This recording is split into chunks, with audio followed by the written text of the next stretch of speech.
नमस्कार दोस्तों, welcome to आयुर्वेदी Buddha. और हम देखेंगे इंफ्रास्ट्रक्चर क्या क्या है हमारे यूपी में।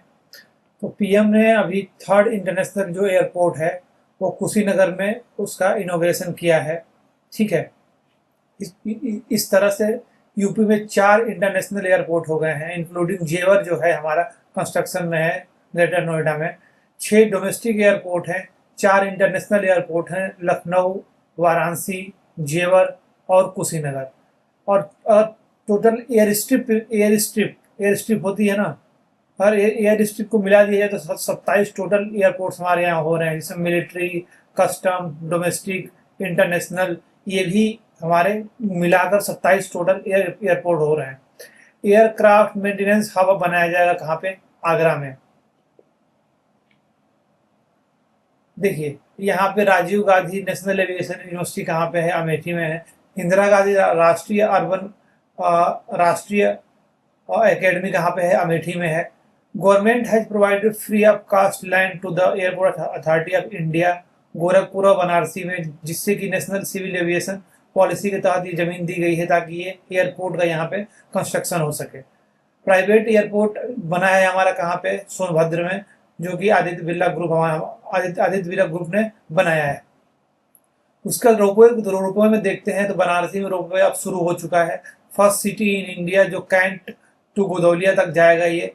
विंध्याचल में रोपवे खोला जाएगा। लक्ष्मण पहाड़ी प्रोजेक्ट जो हमारा चित्रकूट धाम है वहां पे भी हमारा रोपवे खोला जाएगा। देखिए, अब हम देखते हैं एक्सप्रेसवे। यमुना एक्सप्रेसवे जो है 6 लेन का है, ग्रेटर नोएडा से आगरा तक आता है। ये देखिए, ग्रेटर नोएडा से लेकर आगरा तक ये हमारा कौन सा एक्सप्रेसवे है? यमुना एक्सप्रेसवे है, 165 किलोमीटर का।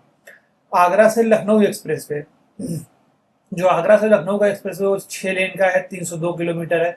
उसका पूर्वांचल एक्सप्रेसवे 4 लेन का है, 340 किलोमीटर है और कनेक्ट करता है लखनऊ से गाजीपुर तक। तो ये देखिए पूर्वांचल एक्सप्रेसवे है और ये तुम्हारा गाजीपुर से लेकर कहाँ तक? लखनऊ तक ये कनेक्ट करेगा हमारा। ओके। उसके बाद हमारा बुंदेलखंड एक्सप्रेसवे। आप बुंदेलखंड एक्सप्रेसवे यहाँ देख सकते हैं मैप में, जो 4 लेन का है, 296 किलोमीटर है, कनेक्ट करता है झांसी से इटावा को। इसके बाद हमारा गंगा एक्सप्रेसवे जो है, गंगा एक्सप्रेसवे 594 किलोमीटर का है, अंडर कंस्ट्रक्शन है। मेरठ से ये प्रयागराज तक आएगा वाया उन्नाव, रायबरेली और प्रतापगढ़। और रोड ओवर ब्रिज 18 फ्लाईओवर्स हमारे बने हुए हैं। इन सब में जो भी हमारा ये एक्सप्रेसवे बना हुआ है उसमें 18 फ्लाईओवर्स बने हुए हैं। 6 लेन को एक्सटेंड कर 8 लेन कर दिया गया है हमारे गंगा एक्सप्रेसवे में।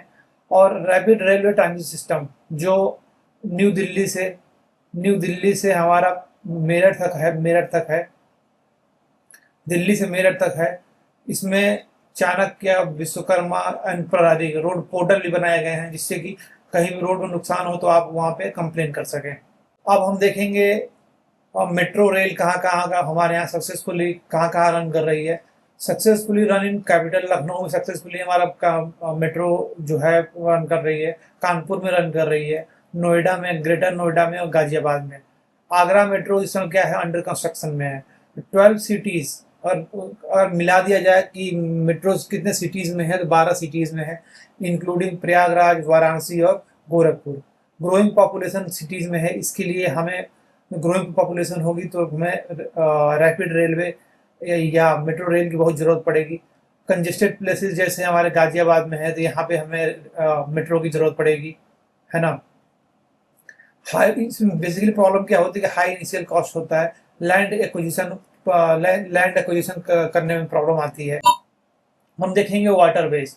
जो वाटरवेज है ओल्डर और चीपर मोड है हमारा, क्या माल ढोने के लिए और लोगों को ट्रांसपोर्ट देने के लिए।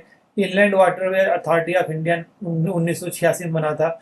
लो फ्यूल कंजम्पशन, कम फ्यूल कंजम्पशन होता है, इन्वायरमेंट फ्रेंडली होता है और कम्प्लीमेंट्री टू रोड और रेलवे होता है।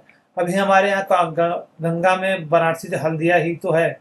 Varanasi has a initial first multi modal terminal जो है ऑन नेशनल वाटरवे 1 पे। तो गंगा एक मेन इनलैंड वाला वाटरवे होगा जो पेरेनियल है।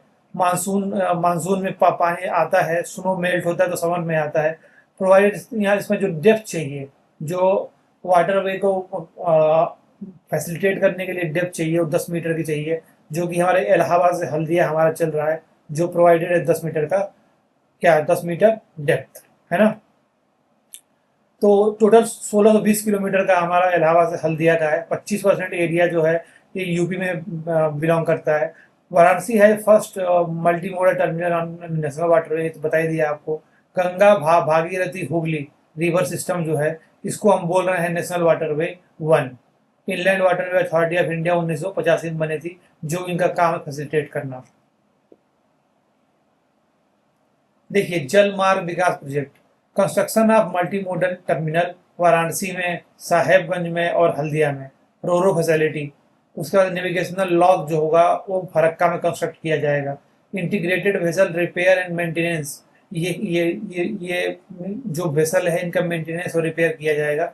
RIS system, river info system, GPS system, trading facility, ये सब दिया जाएगा यहाँ पे, ठीक है। अभी गंगा बिलास यहाँ पे क्रूज थी हमारे यहाँ, वर्ल्ड लॉन्गेस्ट रिवर क्रूज। 52 दिन तक ये नेविगेशन की इंडिया और बांग्लादेश में।